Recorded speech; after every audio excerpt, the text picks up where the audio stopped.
এই যে বন্ধুরা সকালবেলা পাখিদেরকে খেতে দিয়ে দিলাম, আর এদিকে মামা পাপা গাছে জল দিয়েছে, আর এই যে সবাই খাওয়া দাওয়া করছে, চা করে দিয়েছি, আর মামা দেখো করছে, দেখো সব পাখি খাচ্ছে। আর ফুলের গার্ডেন।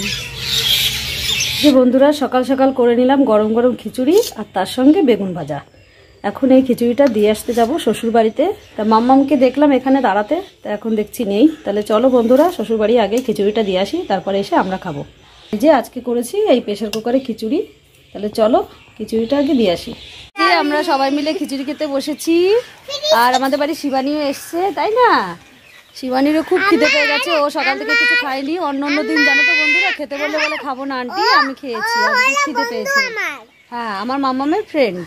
তা আমার মাম্মাম বলছে আমাকেও খাইয়ে দাও, আমার ফ্রেন্ডকেও খাইয়ে দাও, তাই দুইজনকেই খাইয়ে দিচ্ছে একসঙ্গে।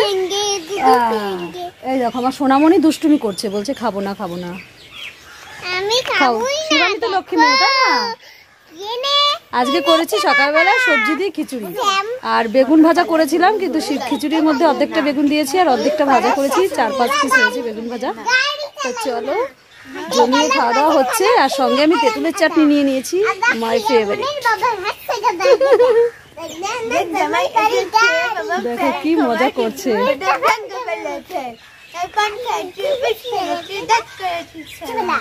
আমার বন্ধুর নাম রেখেছে মুড়ি ভাজা খোলা। বনুর বেলাটা কোথায় গেল? বর্ধমানের ডালায় এসে লুচি ভেজেছি।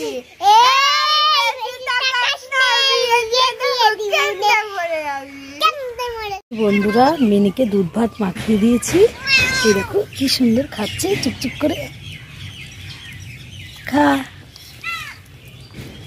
মিনি দুধ ভাত খেতে ভালোবাসে, তাই দুধ দিয়ে ভাত দিয়ে মাখিয়ে দিয়েছি।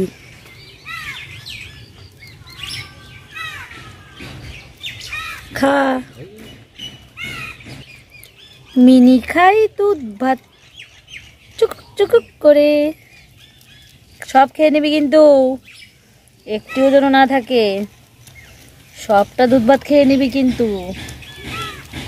হ্যাঁ, সুন্দরভাবে পরিষ্কার করে চেটে চেটে খাবি, ঠিক আছে? খা তুই।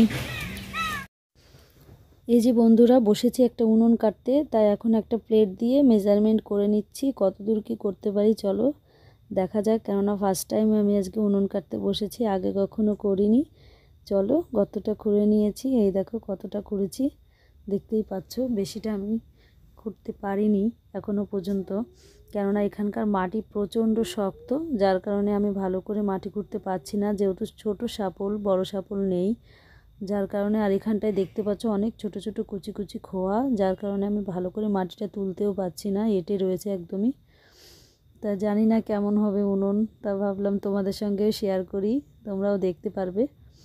আর দেখতে পাচ্ছ তো আমি চারিদিকে কত গাছ লাগিয়েছি, আর আমাদের ক্যারেটে লাগিয়েছি ধনেপাতা, এখানটার থেকে নিয়ে রান্না করব, আর এখান থেকে ধনেপাতা দেবো, কত মজা হবে না বলো বন্ধুরা? তো চলো ফিরে আসছি আবার বাদ বাকিটুকুনি নিয়ে। এই যে একটা কাকা এসেছে, বাবা আর আমার মেয়ে খেতে বসেছে একসঙ্গে। এই যে বন্ধুরা সবাইকে খেতে দিয়ে দিয়েছি, এখন আমরাও খেতে বসবো। আর চলো আমার শ্বশুরমশাইয়ের জন্য তরকারি বেড়ে নিয়েছি, এখন দিয়ে যাব ননদের বাড়িতে। চলো তাহলে। যে এখানে সব রকম তরকারি নিয়ে নিয়েছি, মাংস, তারপরে হচ্ছে চুনো মাছ দিয়ে কাঁচা টমেটোর সর্ষে বাটা, নিরামিষ তরকারি। চলো তাহলে দিয়ে আসি ঝটপট, তারপরে এসে আমরা ভাত খাবো। এই যে বন্ধুরা চেঞ্জ করে আবার চলে এলাম উনুন বানাতে। বুঝতেই পারছো একটা জিনিস যখন তৈরি করতে হয়, যত সময় শেষ না হয় তত সময় মনটার মধ্যে ভালো লাগে না। দেখতেই পাচ্ছো কতটা আমি রেডি করে নিয়েছি এখানটায়। কি করে বানাবো এটাই ভেবে আমি বুঝতে পারছি না। তা মাটিটা এপাশে ভিজিয়ে রেখেছি, অনেকটাই ভিজে গেছে, আর এদিকে দেখতে পাচ্ছ চারিদিকটাই ভিজিয়ে রেখেছি আমি। আর এই দেখো মাটিটা অনেকটাও নরম হয়ে গেছে, এখন মাটিটা চটকে তারপরে উনুনটা গাঁথতে হবে। চলো তাহলে মাটিটা চটকে আগে উনুনটা গেঁথে নিই, তারপর ফিরে আসছি। উনুনটা এখনও কমপ্লিট হয়নি, এই যে এতটা করেছি তাই তোমাদের সঙ্গে শেয়ার করলাম, পরে বাদ বাকিটা নিয়ে আসছি। তো কেমন হয়েছে জানাও।